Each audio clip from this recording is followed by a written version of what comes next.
Hello, everyone. We're ready for another club webinar, the CCO club webinar number 52. How exciting.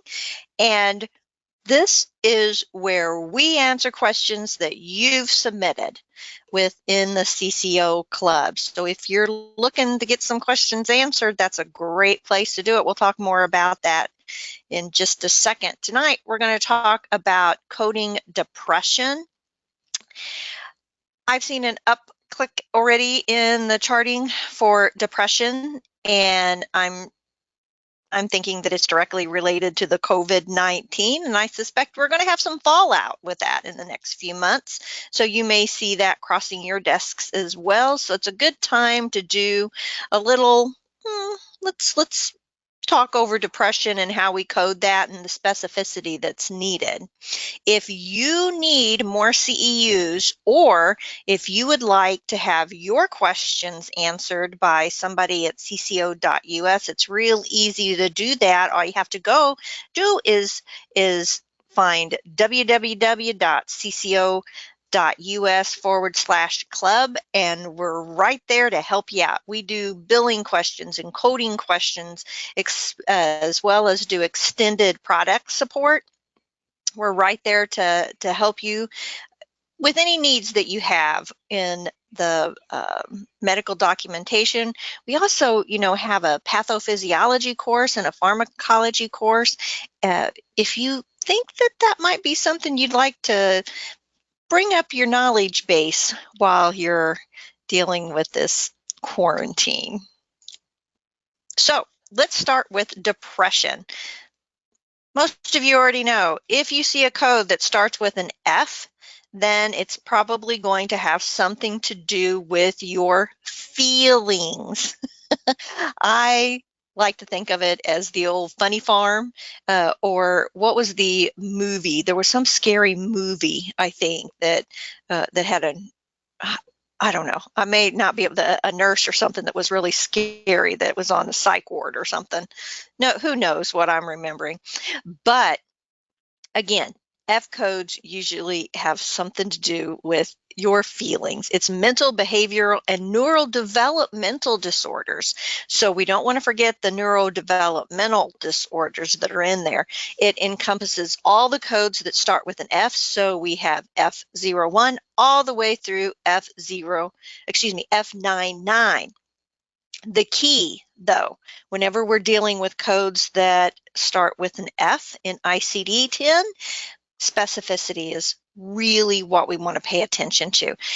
There's a lot in the description of these codes, and so we're going to kind of break them up. Look at these main ones here and a few others that I wanted to just highlight that you're going to see probably in charts, or these are often overlooked for HCCs if you do risk adjustment. Now, not all of these codes risk adjust, but a lot of them have RX HCCs or HCCs. And we can't forget that HHS has HCCs now too. So make sure that you jot down some notes for yourself if that's what you're doing as risk adjustment for the ones that do risk adjust and the ones that don't. So what are the main areas that we're going to focus on? The first one is F30 codes. Now, all of the codes that we're going to talk about in this segment are going to be F3 codes, and we have F30, 1, 2, 3, 4, and 9. Something interesting. You noticed here, F39 is unspecified mood disorder. Well, as a general rule, most codes that end in a 9 are unspecified, and most codes that end in an 8 or have an 8 after the decimal are other codes, meaning that there is a diagnosis, but there isn't a specific code for that diagnosis, so it's considered other. And yet, even though this F39 is not one of them, there are some unspecified codes with F codes where that last character is a 1, and that stands for unspecified. So there's always exceptions to every rule. But as a general rule, if you see a 9, at the end of a code, it's unspecified, or after the decimal. So pay attention to when we come across some of these codes that don't follow that rule. F30, manic episode. We're going to talk about what that is. Maybe you aren't clear on what the term manic is. Also, F31, bipolar disorders. I always get that confused. And some of these codes or these diagnoses kind of mingle in with the verbiage that's the same. And so, it's easy to get them confused. But the great thing is, we don't have to worry about that. We're not the ones doing the diagnosing. The provider's doing the diagnosing. We're just taking the information and translating it into the proper code. So whether you know what bipolar means or not, if the provider states bipolar, then you know it's going to be an F31 code. But we still need to get to higher specificity. So I would say that if you aren't comfortable with those codes, tonight will probably be really helpful for you. We'll try to clear up some of those questions. F32, major depressive disorder, single episode. Then we also have major depressive disorder recurrent. Now, F32 and F33, even though they're both major depressive disorders, the single episode and the recurrent are subdivided. Okay, instead of giving them all under F32, they broke it out and gave the recurrent their own code F33. Persistent mood disorders and unspecified mood disorders, F39. So we're going to talk about all those and a few others that I think you should be aware of when you're dealing with depression. Starting out with the first one, F30, manic episode. What do we need to think about? Well, look down there at that bullet at the very bottom. Let's all sum it up that way. Now, if you didn't know, the /C means with, and the /S means without. So with or without, that's the first thing you're going to ask yourself. Is it with or without psychotic symptoms? Okay. Now, it's not up to us, again, if we read something in the documentation that sounds like the person's psychotic, it's not up to us. It's up to the provider to determine that. And next, we're going to need to find out if it's partial or full remission. Again, the provider states that for us. Now, there's other manic episodes and manic episodes unspecified, but instead of going through every single one of these, I took F30.1, which is manic episode without psychotic symptoms. So pretty mainstream, pretty common one, I would say. And then it's further divided up into the last character, which is 0, 1, 2, or 3.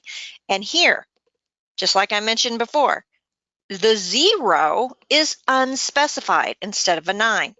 So F30.10 is an unspecified manic episode without psychotic symptoms. Now, all of these are without psychotic symptoms. And then the 0.11 is mild, the 0.12 is moderate, and then the 0.13 is severe. And again, it's not up to us to determine whether it's mild, moderate, or severe. It's up to the provider. If the provider doesn't realize that they have these options, then again, if this is an initial encounter, then you might see an F30.10. But if the provider has sent the patient out to a psychiatrist or gotten further testing and studies done, then you know what? We don't want to use F30.10 for very long, right? So they may not realize that there are other options, that we've got mild, moderate, and severe. So therefore, it's up to us to let them know that those codes are available so we can get to the highest specificity. And in turn, what you might end up doing, if you're able to query the provider, is to do that, course, there's a proper way to query, and if you're curious about the proper way to query and your office or department doesn't have that set up yet, then check with your compliance office, because there is a right and a wrong way to do that, and we have examples of right and wrong ways to query at the CCO club. Hint, hint, right? Now, again, we can read other documentation if you're looking at a person's chart and notice that, hey, we have a mild, it came in with a diagnosis of mild or moderate, and then let the provider know that that documentation was there, and then query and give them the options. We can't do leading. The main keys that we need to know about manic episode, though, is it with or without the psychotic symptoms? Is it in remission? And they have partial or full remission, and then wrap it all up with the severity. And we have mild, moderate, and severe, 3 choices, actually 4 unspecified, which we don't want to see F3 0.10 very often in the chart. If this is something that the patient has been dealing with, or you're seeing this recurring code pop up on the patient's chart, again, wrap that up with the provider and let them know that there's some higher specificity options out there for them. Next, let's talk about what's actually manic depression. So, again, this isn't something I think about too much, although all the providers that I work with usually have this down pat, but some out there don't. Depression is a pretty common thing that we see. And now that the health insurances compensate or help, they do counseling pay for services for this, unlike they did a decade ago, you see a lot more of this documentation at a higher specificity. So it's good for you to understand what's manic depression.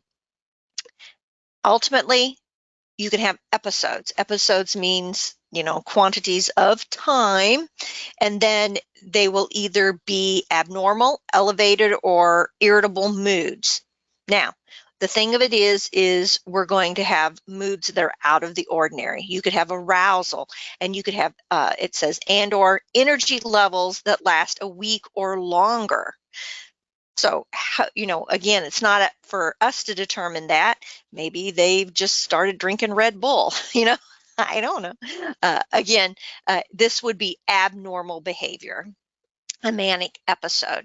Now, there's other things that could be involved there. The symptoms, feeling of grandiosity, just gosh, a good example of that where you're just on, the movie with the couple and they're on the boat. Now I know you guys are all screaming at me, Titanic, yes, and they're sitting there, or that one scene where the guy says, I'm the king of the world, or whatever the comment is that he says, that would be a feeling of grandiosity, or grandiosity, however you want to pronounce it. Overactivity, decreased attention span. Now, again, all of these things in and of themselves, it just happens different times, or we have mood swings that are normal, but several of the symptoms together might be an issue. Irritability, decreased need for sleep, distractibility, or pressured speech. And when they do that, that is to really give you an example of that. They're speaking really, really fast, but what they're talking about isn't organized.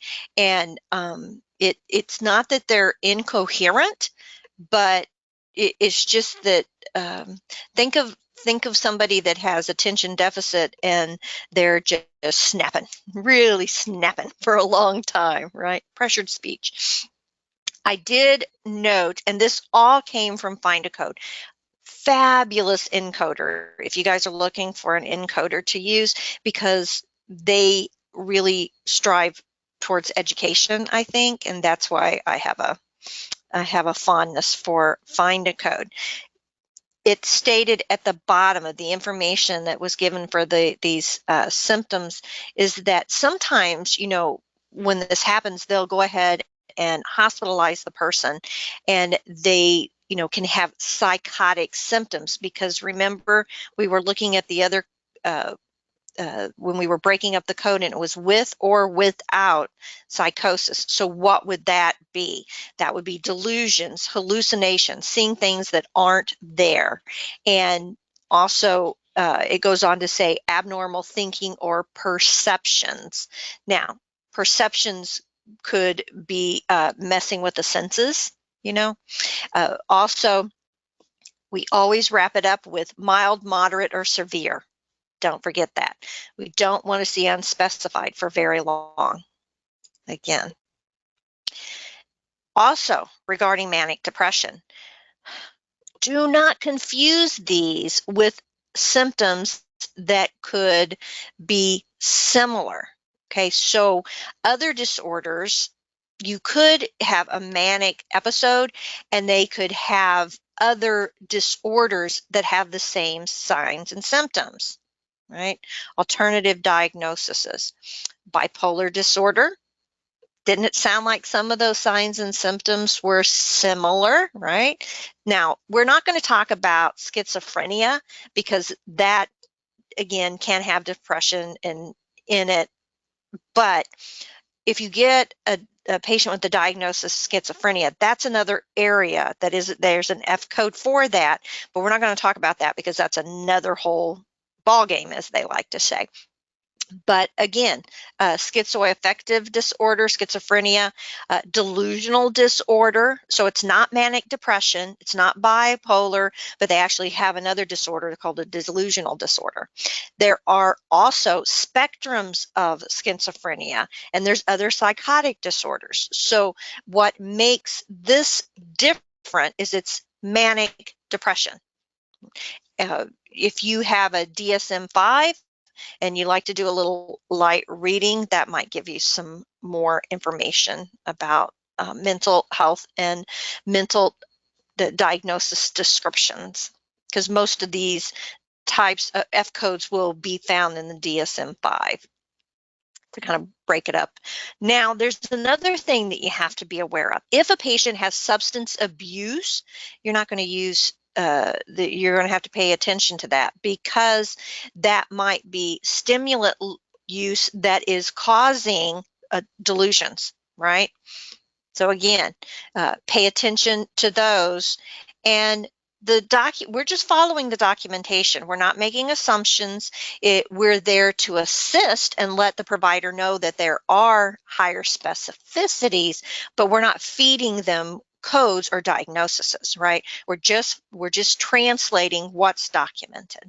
But you'll be faster, and you'll always have a higher specificity if you're familiar with the disease process, these diagnoses, and the verbiage that's commonly used, and wrap it all up with the description on what's needed in the descriptions that give you higher specificities. Bipolar disorder. Now, I have heard when this first came out, I can't say that it first came out, but when people started talking about it more, about the time that it started getting paid for by the insurance companies, you heard people talking. It's like, oh, he's bipolar, or they're bipolar, or I'm feeling so bipolar today. Again, I kind of snicker to myself when I hear people talk about that, because just because you have mood swings, or you're feeling up or you're feeling down in a given day, doesn't mean that you are bipolar. Bipolar is a diagnosis. So let's talk about those, the options that are available for a higher specificity for bipolar disorders. We have F3-1. Now, you'll notice that there is a large number of bipolar disorder descriptions, and they all are F3-1. If you see F3-1, you know it's going to be bipolar. Now, what differentiates the 0.0 all the way to 0.9? It takes every single one of those characters, right? 0, 1, 2, 3, 4, 5, 6, 7, 8, 9. The first 0.0 is hypomanic. Now, I won't go into too much of a description about what some of these are because I've got another slide to show you. But again, we can break the word up. We know what manic means now because of what we just looked at, manic depression. And then hypo would be below, right? A low manic disorder. Now, notice also with these F3-1s, these are current episodes, okay? So we could spend all day breaking up each and every one of these. So what I try to do is take a common one that I see commonly and then flesh that out and show you the options so that you can see what we need for specificity. So F3 1.0 is going to give you a hypomanic code. Next, the 0.1 is without psychotic features. Again, we already explained what psychotic features would be: delusions, hallucinogen type things. And so without psychotic features, that is actually the F3 1.1 is a pretty common one that you see come through the charts. F3 1.2, same thing. However, notice whenever they put these in there, in your manuals, it's all written out. But when you look at an encoder on the computer, they start shortening these descriptions up. And I was trying to save as much space as I could on these slides. So whereas I use a /C for with and a /S for without. With them, they've just shortened the word to W, with.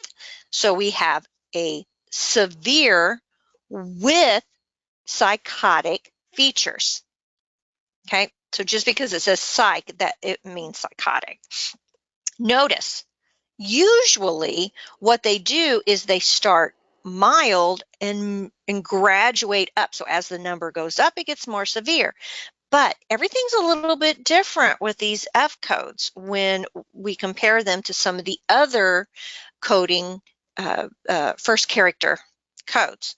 So that's what's really important to pay attention. You can't really make assumptions and guess. Now, if we're talking about things like diabetes, we've got to divide it up. We know that if it is E11.5, it has something to do with the heart, and things like that.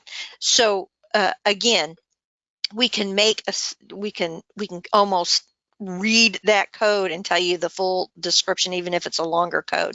But I wouldn't trust that with these codes that start with an F.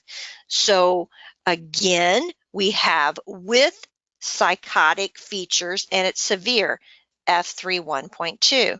And then notice that F3 1.3 is we have bipolar disorder, current episode depressed, okay, mild or moderate severity.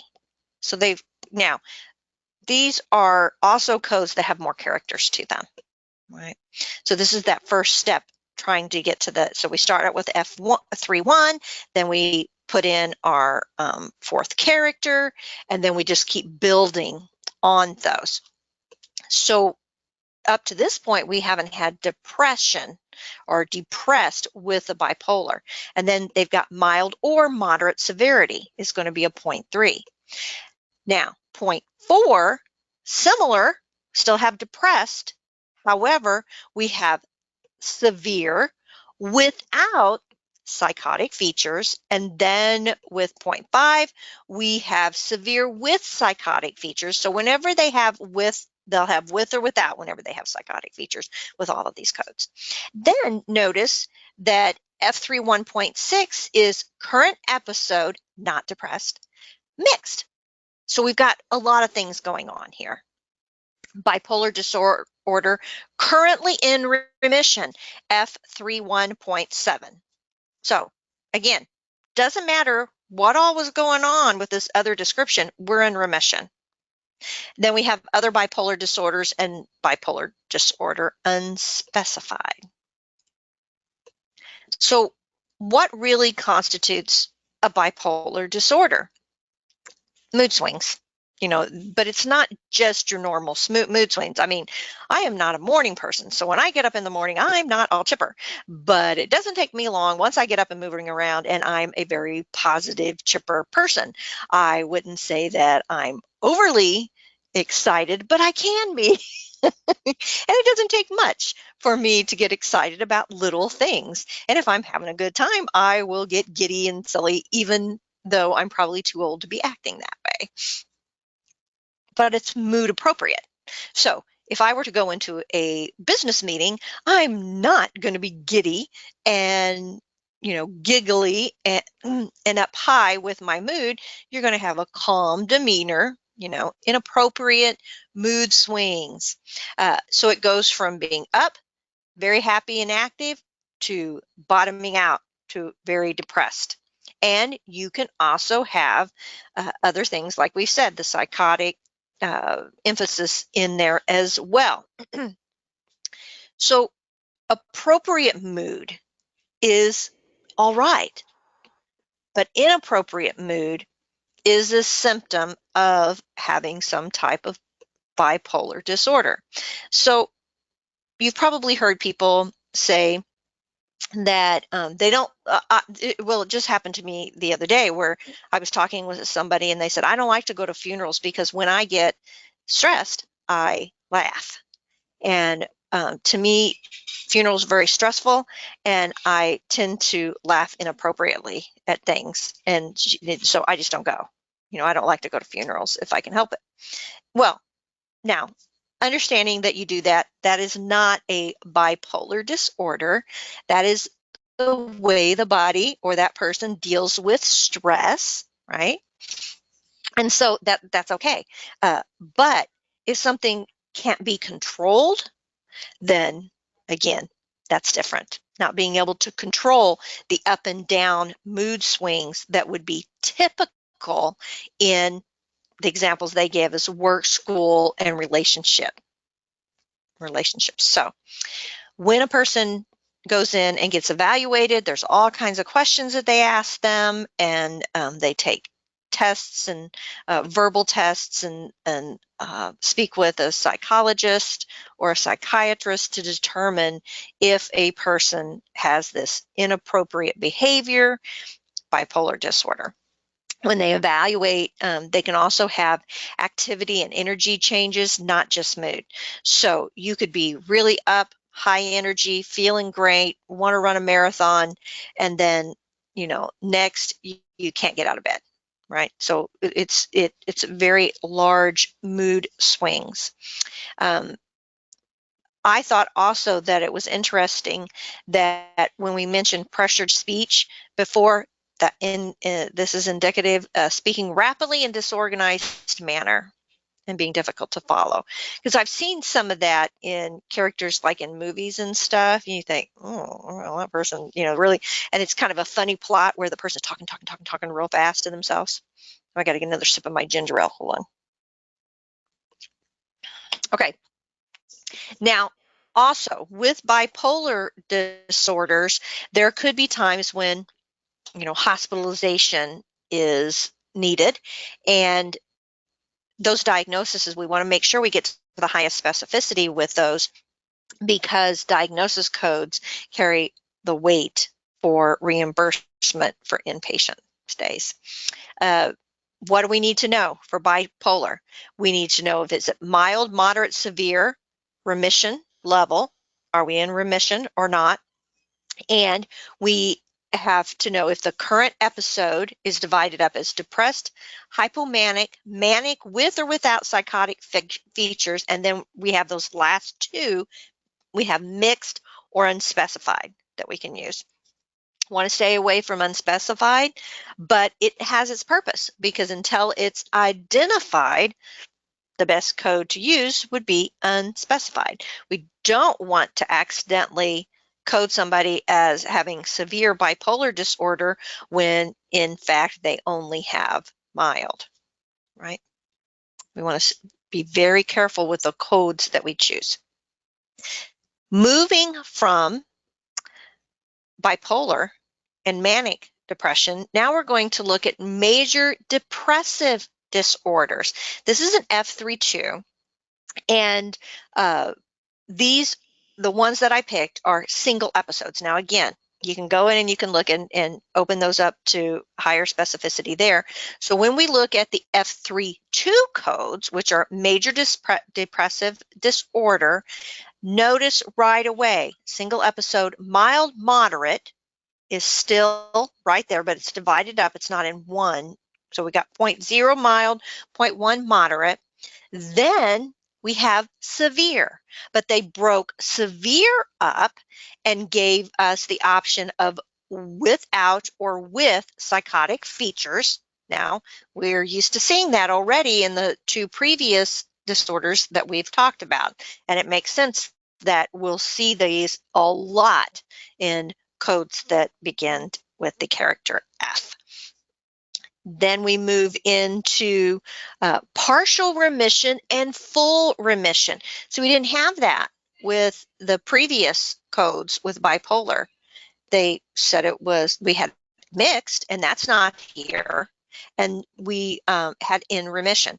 So now we have partial remission and full remission between F 32.4 and 0.5. And then we wrap up with 0.8 being other depressive episodes, meaning we have a diagnosis, but it doesn't meet this description. It's a major depressive disorder, but it's not within the guidelines of the descriptions that we already have. And then 0.9 is unspecified, just like we are used to seeing a 0.9 being unspecified. So F32, 0.9, major depressive disorder, single episode, unspecified. What's unspecified about it? Whether it's mild or moderate, in remission, full remission or partial remission, and also we don't know if it's with or without psychotic features.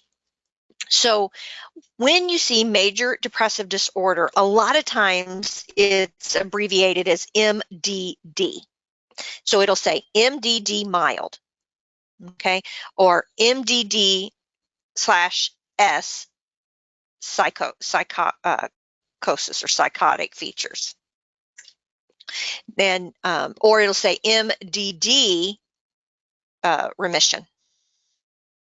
So that helps you, if you're familiar with the way that is documented, it'll help you.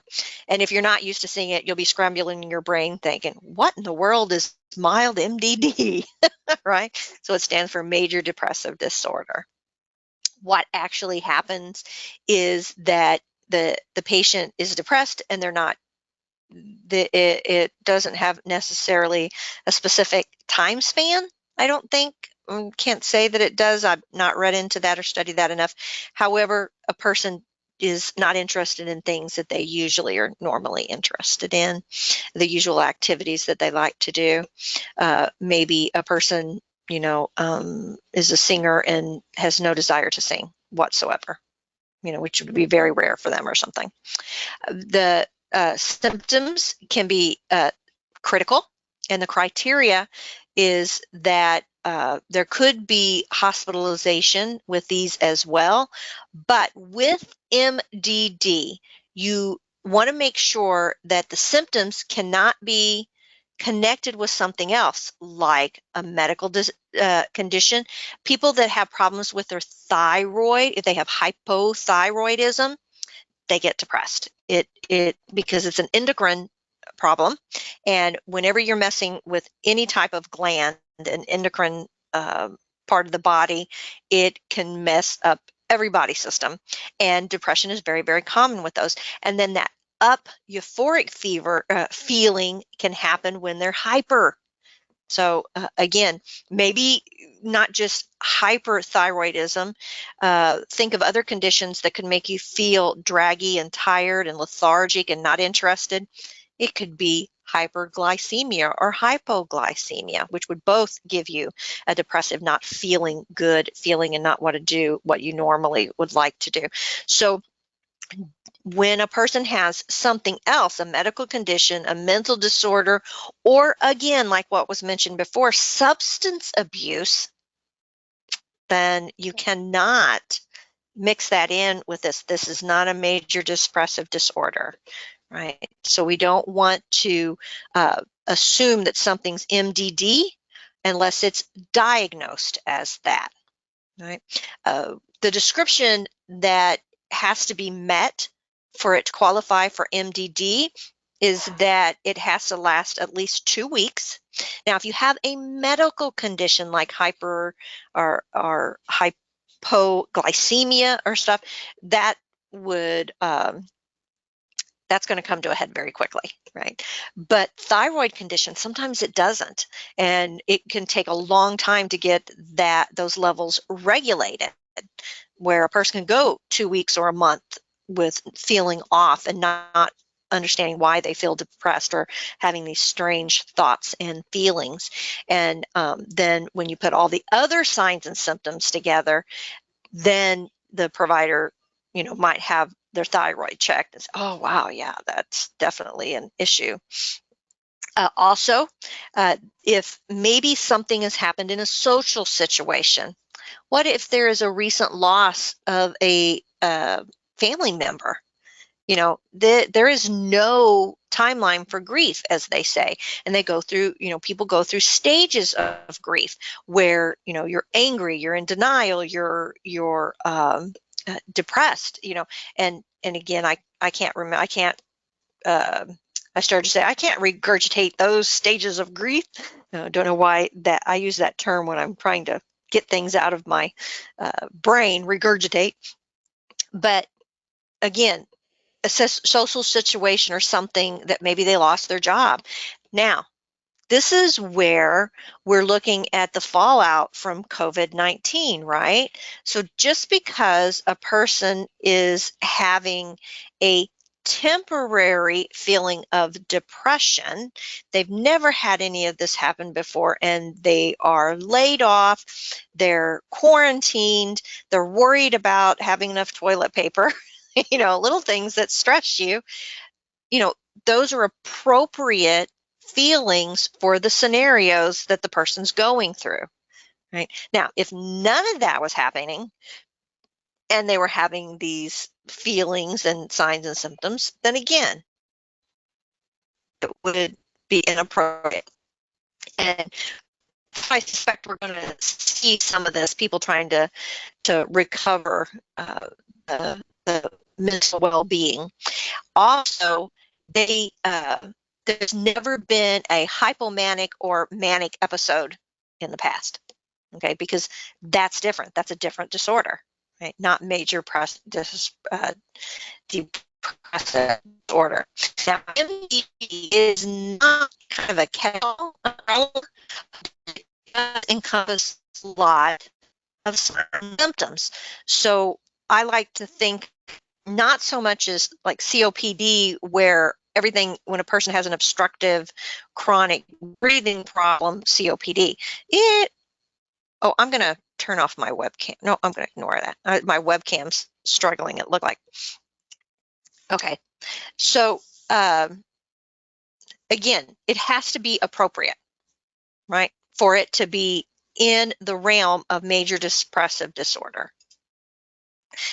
So, what are some of the symptoms that may be included? Again, notice that some of these are very typical of what a person that might have during a time of being quarantined for extended period of time, being worried about their family, supporting their family, loss of a job and stuff, or even loss of a loved one, right?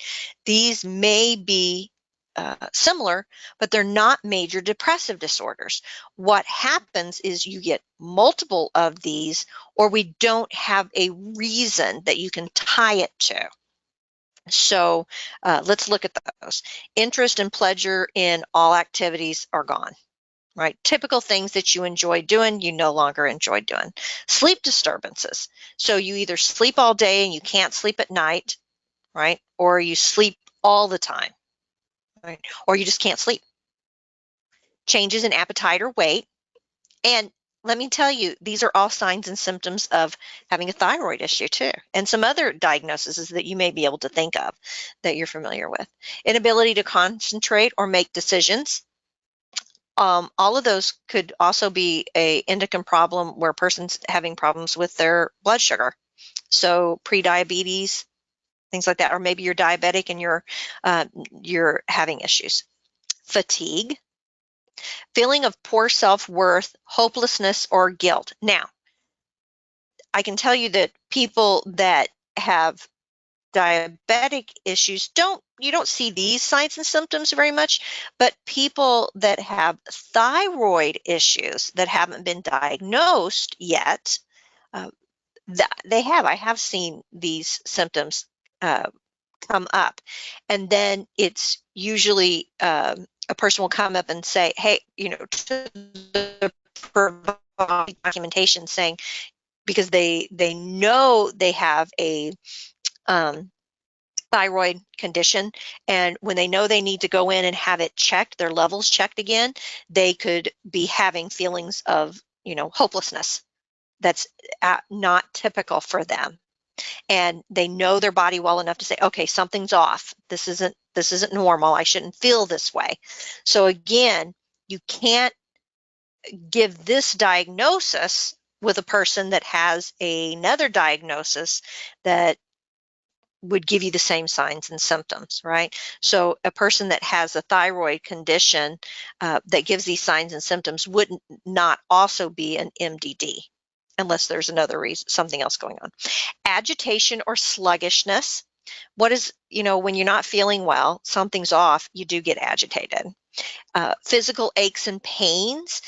This one is, they attributed this a lot when fibromyalgia first was kind of hitting the diagnosis stream, I guess, and they were trying to understand more about it.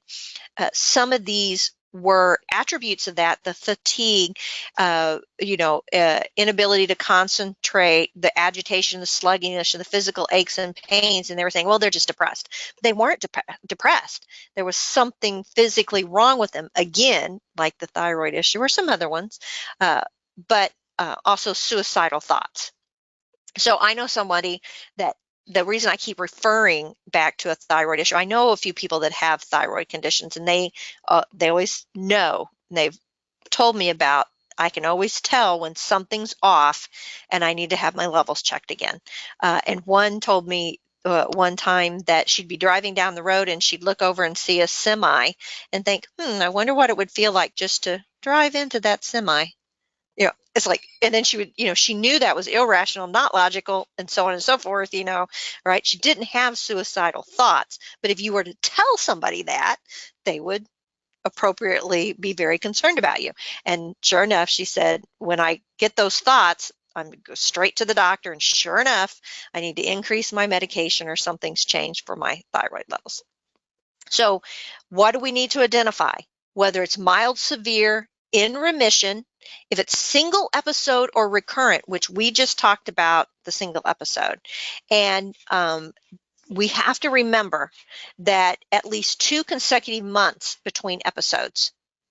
Okay, that's what they're talking about with recurrent. Severity. How did they determine severity? Well, mild, moderate, severe, and then we've got partial remission and full remission. Let's talk about those because everything tends to be wrapped up with severity. When it's mild, you don't have very many signs and symptoms.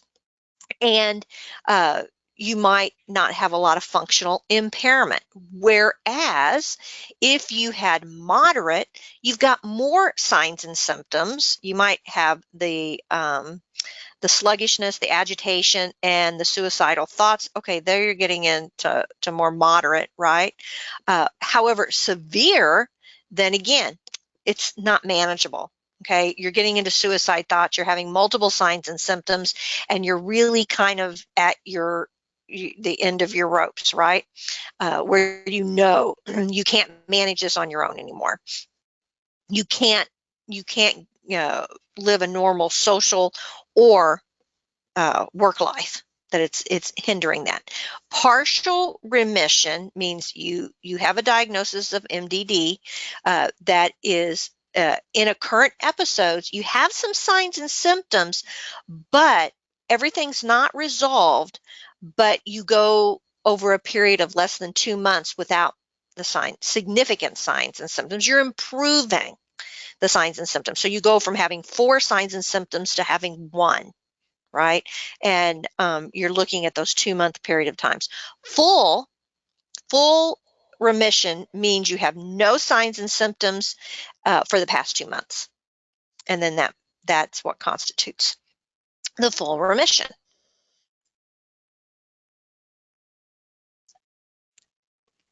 Within the major depressive disorder, there were other descriptions in the F3-4, persistent mood disorders. And there's 6, now I'm going to try to say this perfectly, but I know I won't. Symptomatic, it's cyclothmic, meaning it's cyclative is ultimately what it means. And then we have dysmetic disorders. And then for the F3-4.0, F3-4.1, then notice that it jumps all the way to 0.8, F3-4.8 for other persistent affective disorders, and then F3-4.9 for persistent mood disorders, unspecified. So the 8 and the 9 are typical, what we're used to. 8 is other, 9 is unspecified. There's a place for those, right?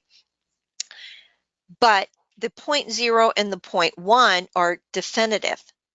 Okay, they're specific types. We're going to talk about those. Why is there a big gap in those between, it's because we don't need those descriptors. What's great about ICD-10 is that it is buildable. So we have those if we need them. If we need an F3 4.2 or 0.3, right? We can break out as we learn more about a disease or a disease process. That happens pretty frequently in ICD-10, which makes it a great code set. So what is this word that I can't pronounce very well? And so I'm going to say what sticks in my head, but it's not really the proper pronunciation. So don't learn from me. What you can do is you can go out, put in the word, spell it, and then Google it, and then sounds like, and there is a thing that'll pop up that'll allow you to hear it. The thing of it is, though, is it usually is in a British accent, which makes it sound even prettier. But so I call this cyclothymic, which there's not even a D in there. I don't know why. What does that mean? Okay, so this is uncommon. You're not going to see this diagnosed very often. It goes over a period of at least 2 years, okay, and it interferes with daily activities and relationships. Notice 1 year for children and adolescents, but for adults, it's different, and it's very similar to bipolar disorders. Okay, so the symptoms, again, must be present and no more than a 2-month duration of time. You can have the elevated moods. They don't meet the criteria for hypomania or depressive mood disorders. Notice also, I underlined it, it cannot be due to another medical or substance use disorder. So again, this is very unique in its description, but you can have co-occurring conditions. So it can't be because of another medical condition, but it could have other conditions that you might not have thought of, like attention deficit hyperactivity disorder, ADHD, substance abuse, and sleep disorders. So you say, wait, substance use disorders, and then you said it could have co-occurring conditions, substance abuse. They're separately defined, okay? So a person could have a substance abuse disorder, right? They could be using substances and have a problem with that, but that's not the signs and symptoms. It's separate, and that as well as sleep disorders, right? The signs and symptoms can be very similar, but they separate those. The persistent mood going on with this dysthemic, and when you look at the F3-4.1 code, it also gives you other things that mean the same thing, like persistent anxiety depression or persistent depressive disorder, neurotic depression. I wanted to make sure that I put those in there. Depressive personality disorder, all of those still mean the F34.1. So it doesn't matter how the provider documents that, it leads you to the D34.1. But it excludes anxiety depression, mild or not persistent, F41.8. Very interesting, right? So see how it would be difficult to make sure you're not at the highest specificity and getting the wrong code. F41.8 is mild or not persistent anxiety depression, but F34.1 is persistent anxiety depression. Got to pay attention to the details there. We want to make sure that we're coding at the highest specificity because we're tracking this. We're tracking that the treatments and the medications that are being used are effective for the proper code. And again, it's not the provider's job to pick these codes. That's our jobs. So we look at persistent anxiety depression and we know it's F34.1. If it's mild anxiety depression, we know it's F41.8, right? We translate for them. Remember I mentioned the DSM-5? Well, that's that great big giant book that has all of the behavioral and mental health disorders and stuff in there. If you have one, it looks good on your shelf. It makes you look really smart, but it is very, very helpful for coders too, because then you can make sure you've got a better definition, especially if you need to query the provider and give them the options that define the two codes so that they know that they're giving you the information you need to translate it properly. When you look at chronic depressive disorders, there cannot be a manic or hypomanic episode, and it is not with it being better explained. Excuse me.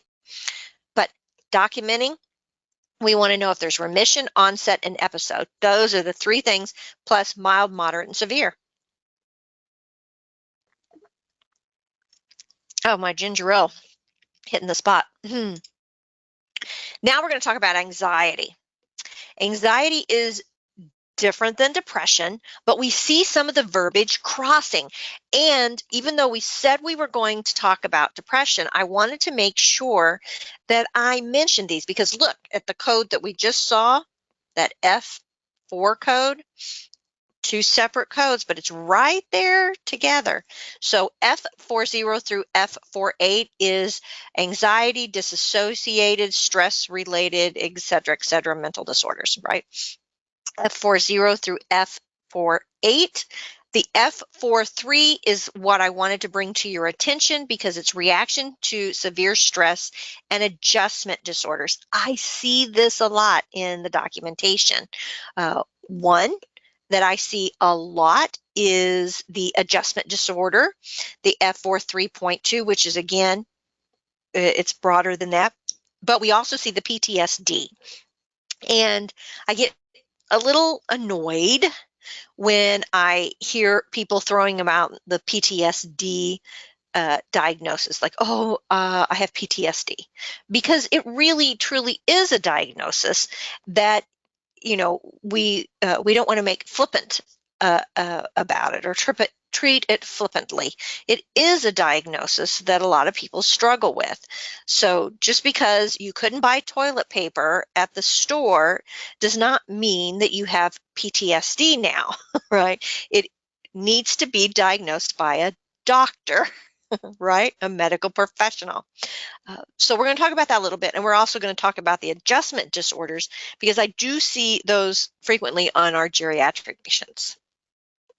Acute stress reaction, F43.0. I wanted to bring to your attention that the list underneath the F43 that you could have acute crisis reaction, acute reaction to stress, again, What do we have? Quarantine, acute reaction to stress. Combat or operational stress reaction. Again, these combat fatigue, crisis state, and psychic shock. So again, these are defined but will fall under that umbrella, right? When you see that, when you see those definitions for diagnoses. Then, I wanted to also give you the information that was given through Find a Code. They're referenced at the end in the resources, where it says acute stress reaction, also known as acute stress disorder, or psychological shock, mental shock, or just simple shock is what they're talking, acute stress reaction. Right. So you hear that, your loved one died suddenly, and, they come to tell you, that would be an F43.0 acute stress reaction that you would probably get a diagnosis of. Notice down at the bottom, and I'm not going to read all of this. This is available to you in the clubs. If you are a club member, you get all of these, by the way. That's one of the perks of being in the club. You get the slide decks. If symptoms continue beyond 1 month, a diagnosis of post-traumatic stress disorder, PTSD, would be more appropriate. Now, this is information that they're giving you from the definition that I believe comes from the DSM-5. I don't know for sure where it came from. I got it from Find a Code, and then you can go back and look at these codes and see that. So now let's talk about the PTSD. That's further described in unspecified, which, notice, ends in a 0, right? Not what we're used to. Then we have 0.11 for acute and 0.12 for chronic. So what constitutes as the PTSD? They can have several symptoms, and they have to be present. So we're going to talk about some of this. The flashbacks, which we know. If you've ever seen a movie that, they have flashbacks all the time. Trouble sleeping or nightmares. Insomnia, pretty common, but we see that with other diagnoses, right? You don't really see flashbacks in other diagnoses. Maybe Alzheimer's, right?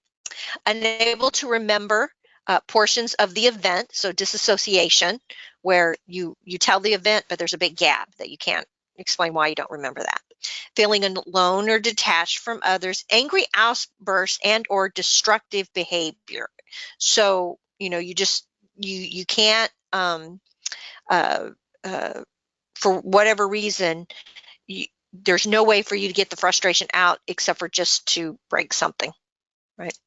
Feeling worried, guilty, or sad, hypervigilance, and easily startled. Now, these last two, we see those documented a lot with combat veterans.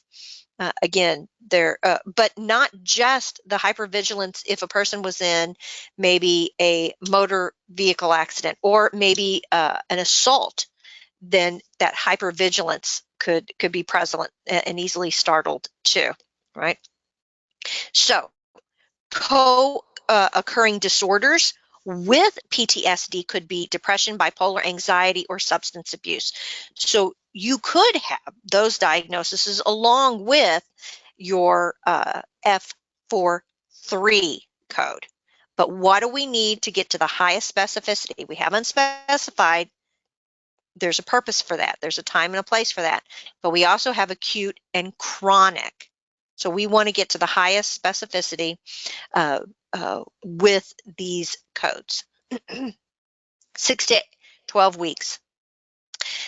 F43, also we have F43.2, adjustment disorder that I mentioned before. And this, I see this a lot with the geriatric patients. And the one that comes to mind is F43.21 is depressed mood. And then also, let's see, anxiety and depressed mood disturb, not really the the others as much. But when you have somebody that is of the geriatric age, they've, and then they lose their loved one. They're especially the example I usually give when I'm using these descriptions in scenarios is that, you have a gentleman who maybe has some diagnoses, but then he loses his wife suddenly, and they've been married for 60 years, and they, and she did all the cooking, the caregiving, the cleaning, he paid the bills, but it was that different generation where, the man was the man, the woman was the woman, and they took care of their parts. And then, he's depressed, but he's also not eating anymore. He's anxious about how to take care of his, the needs that, he used to help her go to the grocery store, and they went together and stuff, but he didn't plan any meals and stuff. He let her do her thing, and he was there to support her. Again, you can see I've read lots of this stuff come through. So we have unspecified, which is an O again, depressed mood, anxiety, mixed anxiety and depressed mood, disturbance of conduct, mixed disturbance of emotion and conduct, and then with other symptoms. Adjustment disorder with other symptoms would be your 9. The F43.2 codes, now not 0.1, but could also have culture shock, grief reaction, and hospitalism in children, just so you know. That I wanted to make sure that you knew that, because that was provided in Find a Code. Now, if we talk about the F43.21 with depressed mood, that's the one that I see pretty frequently. Maladaptive reactions to stressors. A lot of times, again, they have depression and anxiety as signs and symptoms, but they're thrown out of their norm. So when this happens, we need to make sure that we get to the highest specificity with the manifestations: anxiety, conduct disturbance, depressed mood, or other. Very important that we plan, or we look for that documentation so that we're getting the proper code at the highest specificity. Because again, the treatments, the medication, whatever is used, they track that. They want to know what works for what situations. All right, that wraps us up. To see if we have any questions. We did a good job of keeping it on the hour. You can send your questions into the CCO Club. We hit those first. If you're watching us on the live stream, feel free to answer questions there. Excuse me, but we don't see those as quickly. But the CCO Club, again, we're right there. We get notifications, and or maybe if you have some helpful information or articles that you would like to share, or scenarios that were unique that would help our students or the other coders with these codes, that would be much appreciated. I'm curious if any of you guys are seeing these codes coming through, or what your thought process is, or what we're going to see in the next, month. Due to quarantine, right? So there is the Find a Codes that I used. And again, we appreciate you joining us. If you enjoyed this lecture and you want to see more like it, they're all in the club. If you want to get the slide deck, if you want to see the conversations behind the scenes and follow-up questions and everything, they're all in the club. But don't forget to like and subscribe if you're seeing us on other social media, or let other people know that it was beneficial, because we do this several times every week. We want to pump out as much free content to you as possible. So let us know if it was helpful. All right. Thanks, guys. Do you need more medical certification and business training? Learn more at www.cco.us.